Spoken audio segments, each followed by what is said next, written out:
हाँ दोस्तों नमस्कार। देखो, हम लेकर आए हैं आपके सामने भारत और अन्य देशों से जो युद्ध अभ्यास चलते हैं आपसी सेना में, जैसे भारत की श्रीलंका की, भारत की रूस की, भारत की अमेरिका की, और इसी प्रकार अन्य पड़ोसी देशों की जैसे भूटान हुआ, नेपाल हुआ, इनकी जो सेनाएं हैं उनके मध्य में जो सैन्य अभ्यास होता है दोनों सेनाओं दो देशों की सेनाओं के बीच में, तो उनको किस नाम से जाना जाता है? उस अभ्यास को किस नाम से जाना जाता है? जैसे यूएसए की को किस नाम से जाना जाता है, रूस की को किस नाम से जाना जाता है, चीन की को किस नाम से जाना जाता है। तो उस का जैसे अभ्यास होता है सैन्य अभ्यास, दो सेनाएं मिलकर, दो देशों की सेनाएं एक साथ मिलकर जो अभ्यास करते हैं उसको किस नाम से जाना जाता है? तो देखिए, ये हम आपको बता देते हैं दोस्तों।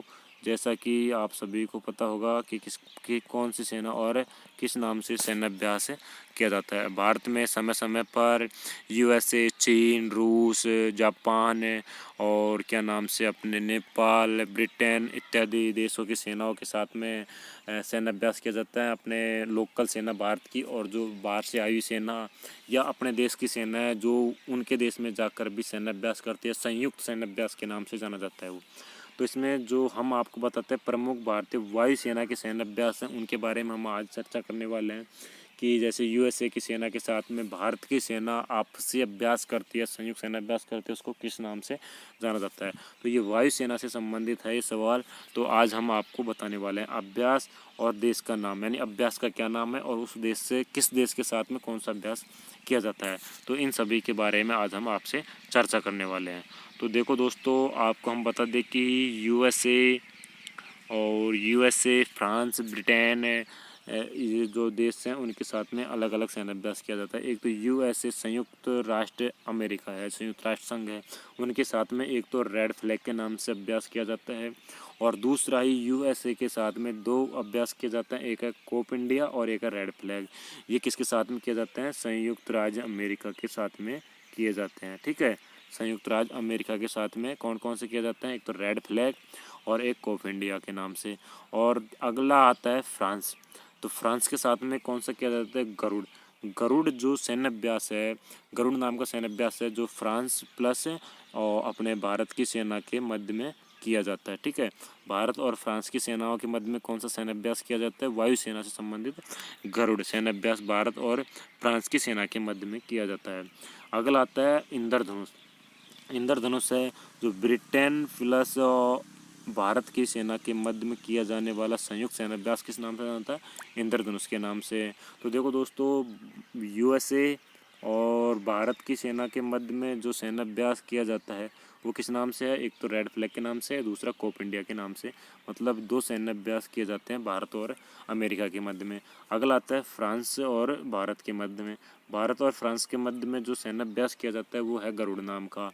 और ब्रिटेन और क्या नाम से भारत के मध्य में सैन्य अभ्यास किया जाता है वायु सेनाओं के मध्य के अभ्यास की चर्चा कर रहे हैं हम, ये ना कि थल सेनाओं के और जल सेनाओं के अभ्यास की, नौसेना की, ये नौसेना से संबंधित हम कर रहे हैं।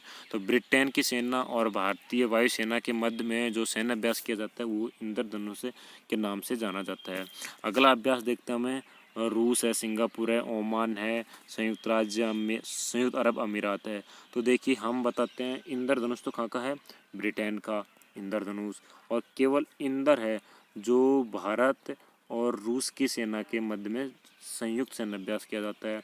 इसी प्रकार सिंडिकेट सैन्य अभ्यास है जो भारत और सिंगापुर की सेना के मध्य किया जाता है। सिंगापुर से सिंगापुर और सी से सिंडिकेट, और इंद्र से रूस और इंद्रधनुष से ब्रिटेन। 7 रंगों पर आ जाएगा ब्रिटेन, क्योंकि ब्रिटेन ने अधिकांश राज्यों पर अपना आधिपत्य वो किया है।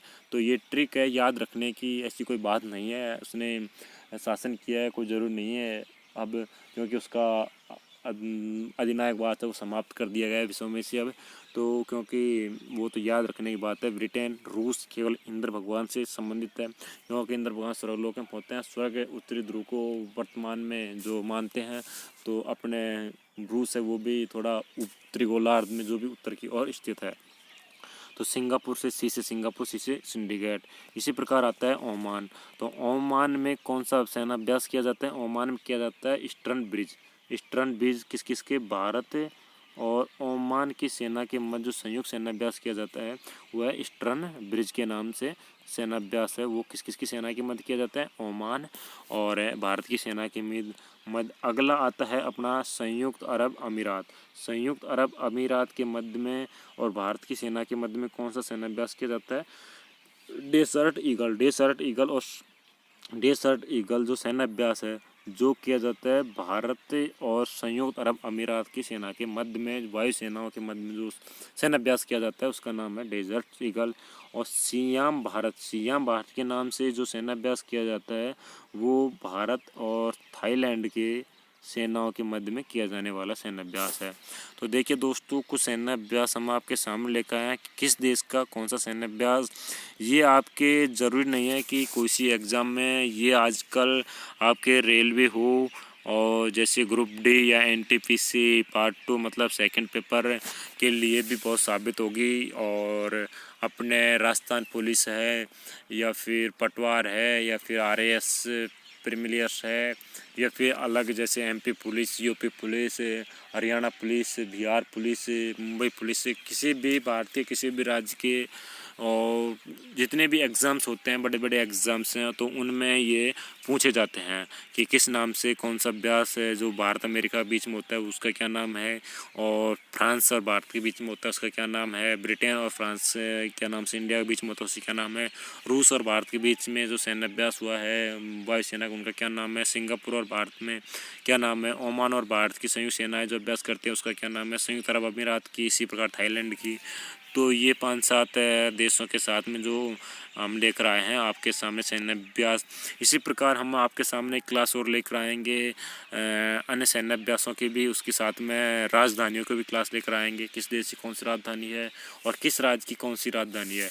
इसी प्रकार हम आपके सामने ज्योग्राफी है, इतिहास है, पॉलिटिकल साइंस है, उनकी समय समय पर डेली क्लास आएंगी। अब आपके सामने 10 से 15 मिनट का कोई ज़्यादा वो नहीं है। तो दोस्तों आप जो चैनल को नए हैं तो चैनल को सब्सक्राइब कीजिए, साथ ही लाइक कीजिए, कमेंट्स कीजिए। आप बताइए कि आपको क्लास किस प्रकार सी लगी। और नई नई क्लास आएंगी, ऐसे कोई बात नहीं है। क्वेश्चंस आने लायक के होंगे उनमें या तो पिछले एग्ज़ामों में आ चुके हैं या टपकने वाले हैं इन एग्ज़ामों में, और एक से एक क्वेश्चन होगा तो आप स्वयं भी कह देंगे हाँ सर ये क्वेश्चन आने लायक है।